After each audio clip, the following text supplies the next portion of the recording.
حضرت فاطمہ نے کیا منت مانگی؟ بچے صحیح ہو جائیں گے تو بولیے 3 روزے رکھوں گا۔ اللہ تبارک و تعالیٰ نے بچوں کو شفا عطا فرما دی، اور میں سمجھتا ہوں یہ کربلا کی ٹریننگ تھی۔ روزے رکھے بچوں نے۔ کس نے روزے رکھے؟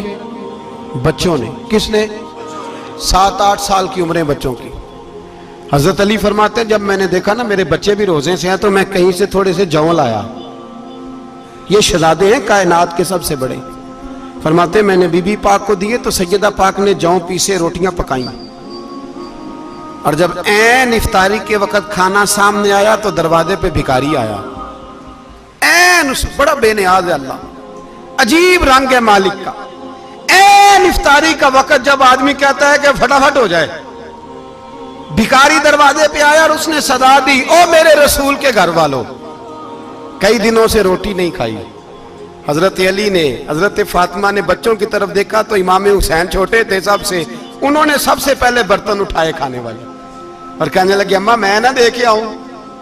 حضرت فاطمہ رشک کرنے لگیں، مصطفیٰ کے نواسے باہر گئے، اپنے حصے کا کھانا وَيُؤْثِرُونَ عَلَىٰ أَنفُسِهِمْ وَلَوْ كَانَ بِهِمْ خَصَاصَةٌ۔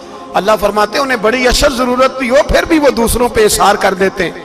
وہ کھانا باہر امام حسین دے آئے، پانی سے روزہ کھولا، کھجورے کھائی، لیٹ گئے، سویرے کھجورے کھائی، روزہ رکھ لیا۔ شام ہوئی تو حضرت علی فرماتے ہیں میں پھر اگلے دن کے روزے کے لیے جوں لایا، فاطمہ نے پیچھے روٹیاں پکائیں۔ 2 دنوں کی بھوک تھی پر مالک تو بڑا بے نیاز ہے۔ آزمانے پہ آیا تو اس رنگ میں عین افطاری کے وقت دروازے سے آواز نکلی، اور مانگنے والے نے کہا کہ بھوکا بھی ہوں اور یتیم بھی ہوں، یتیم ہوں۔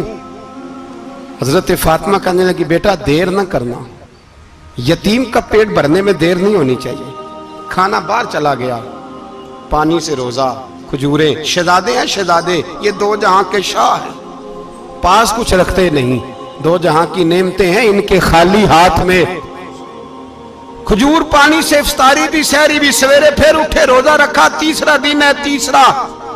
ذرا دل پہ ہاتھ رکھنا، بچہ ایک رات بھوکا ہو تو اماں سوتی نہیں۔ اور میں کہا کرتا ہوں اماں فالج والی ہو نا، فالج والی ماں، فالج زدہ، تو آدھی رات کو اس کا بیٹا جوان کہے تھوڑی بھوک لگی ہوئی تھی تو اماں کو رینگنا بھی پڑے تو وہ رینگ کے بھی جاتی ہے، روٹی پکاتی ہے، کہتے ہیں میرا لال بھوکا نہ سو جائے۔ اور مصطفیٰ کی بیٹی سے زیادہ بچوں سے کون پیار کر سکتا ہے؟ اور 3 دن کے بھوکے بچے، تیسرا دن آیا، بڑے حوصلے سے بی بی کہہ دیتی ہے چھوڑو ان کا تو کام ہے، یہ تو آتے رہتے ہیں، میرے بچے بھوکے تم پہلے روٹی کھاؤ۔ لیکن میرے بھائی کربلا ایسے نہیں سجتی۔ یہ جو برگر کھا کے ناراض ہونے والے بچے ہوتے ہیں یہ میدانوں میں نہیں نکل پاتے، ان کے لیے مشکل ہوتا ہے۔ حضرت فاطمہ نے، حضرت علی نے ڈیوٹی کی، ڈیوٹی اپنے بچوں کو تیار کیا کربلا کے لیے۔ تیسرے دن جب رکھا صاحب نے کھانا تو باہر سے بولنے والا بولا کہا میں مسکین ہوں، لاچار ہوں، گھر بھی کوئی نہیں، کھانا بھی کوئی نہیں۔ امام حسین پھر اٹھے، تیسرے دن کا بھی کھانا دے دیا۔ حضرت علی فرماتے ہیں میں بچے پکڑ کے مسجد لے کے گیا، کہیں بھوک سے میرے لال گر نہ جائیں۔ کہتے ہیں ہامتے کامتے تینوں شہزادے مسجد میں داخل جو ہوئے تو بس ہماری قیمت پڑ گئی، مول پڑ گیا ہمارا۔ کہتے ہیں مسجد میں قدم رکھا تو ایسے لگا جیسے نبی پاک ہمارا انتظار کر رہے ہیں۔ فرماتے ہیں تیسرے دن کی مغرب پڑھنے گئے تو حضور نے تینوں باپ بیٹوں کو چہرے دیکھے، فرمایا علی یہ جبریل کھڑے ہیں اور فرما رہے ہیں تیرے 3 دن کا عمل خدا کو بھی بڑا پسند آیا ہے، محمد مصطفیٰ کو بھی بڑا پسند آیا ہے، بڑا پسند آیا ہے 3 دن کا عمل۔ میرے بھائی ٹریننگ کرائی، ٹریننگ۔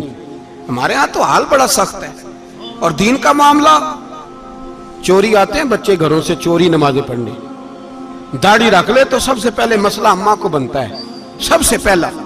انہوں نے ٹریننگ کی، دین کے لیے تیار کیا، ہمتیں بدھائیں، اور رسول پاک علیہ السلام نے خود اپنی بیٹی کی تربیت فرمائی، شہزادی کی۔ کس کی؟ دنیا میں سب سے بڑی شہزادی کون ہے؟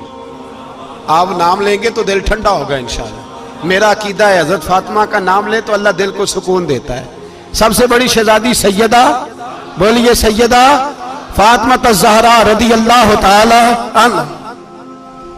حضرت علی فرماتے ہیں حضور بڑا پیار کرتے تھے حضرت فاطمہ سے، جب سفر پہ جاتے تو سب سے آخر میں حضرت فاطمہ سے ملتے، واپس آتے تو سب سے پہلے حضرت فاطمہ سے ملتے. فرماتے ایک جہاد کے لیے حضور چلے گئے اور مجھے نائب بنا کے چھوڑ گئے. میرے پاس مال غنیمت کے تھوڑے سے پیسے تھے, تھوڑی سی رقم تھی, تو میں نے سوچا کہ میں نے فاطمہ کو کبھی تحفہ نہیں دیا تو ایک زنجیر نہ سونے کی خرید کے دوں. کہتے ایک چین سونے کی زنجیر خرید کے میں نے حضرت فاطمہ کو تحفہ دی تو سیدہ نے پہن لی. کچھ دنوں کے بعد خبر آئی کہ حضور کل پہنچ رہے ہیں واپس. کہتے میں نے فاطمہ کو بتایا تو مجھے پتا تھا فاطمہ کیا کرے گی. سیدہ نے سارا گھر صاف کیا, ساری تیاریاں کی, کھانے چنے, جو اس وقت ماحول تھا ہر لحاظ سے حضور کی آمد کا انتظار کیا, اور سویرے سے ہی حضرت فاطمہ بیٹھ گئی. سویرے سے حضور کئی دنوں کے بعد آ رہے ہیں, کمال ہو گئی. فرماتے ہیں جب محبوب تشریف لائے نا, پہلا قدم نبی پاک نے حضرت فاطمہ کے گھر کے اندر رکھا, السلام علیکم کہا, اور شیر خدا فرماتے جناب فاطمہ کو دیکھا اور نبی پاک واپس پلٹ گئے. کہتے میں نہیں تھا گھر میں واپس آیا, بی بی صاحبہ نے بتایا اور میں نے دیکھا کہ فاطمہ اس طرح روتی ہے کہ میں نے ایسا روتے کبھی دیکھا ہی نہیں. فاطمہ ہوا کیا کا پتہ کرو. حضور چلے گئے, پر بغیر ملے ہی چلے گئے. کہتی ہے میں مسجد گیا, میں نے کہا ایسا کیا ہو گیا کہ اتنا محبوب بغیر ملے رخصت ہو گئے. میں مسجد گیا اور جا کر کے میں نے دیکھا تو نبی پاک کی مسجد کے کونے میں بیٹھے. میں قریب بیٹھا, میں نے کہا یا رسول اللہ فاطمہ بڑا رو رہی ہے, کیا ہوا؟ کہتے نبی پاک کی آنکھوں میں بھی آنسو آ گئے, حضور بھی روئے. پتہ ہے نبی پاک نے کیا فرمایا؟ یہ تربیت ہے, اس طرح کربلا سجتی ہے.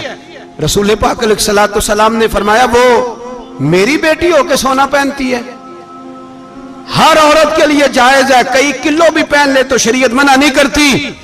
حضور نے فرمایا میری بیٹی ہو کے سونا پہنتی ہے. اگر فاطمہ بھی سونا پہنے گی تو امت کی غریب بیٹیاں کس کے طریقے پہ چلیں گی؟ غریب بیٹیاں کس کے طریقے؟ جو باپ مجبور ہو کے 12 بندوں کے ساتھ بیٹی کو رخصت کرے گا, وہ کہہ تو سکے گا نا میں اس طرح شادی کر رہا ہوں جس طرح مصطفیٰ نے فاطمہ کی تھی, وہ کہہ تو سکے گا نا. لیکن اگر یہ بھی سونے پہنے گی تو پھر نقشے قدم کیسے متعین ہوں گے؟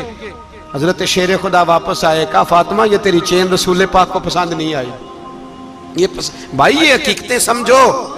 جب بچوں کے ماحول کے اندر یہ رنگ, کیسے بیٹیاں سسرال میں جا کے گزارا کریں گی جب تو جان ہی نہیں چھوڑ رہا, جب تو ان کو طریقہ سلیقہ سکھا ہی نہیں رہا. الا ماشاءاللہ کثرت کے ساتھ ماں باپ کی غلط بریفنگ ہوتی ہے.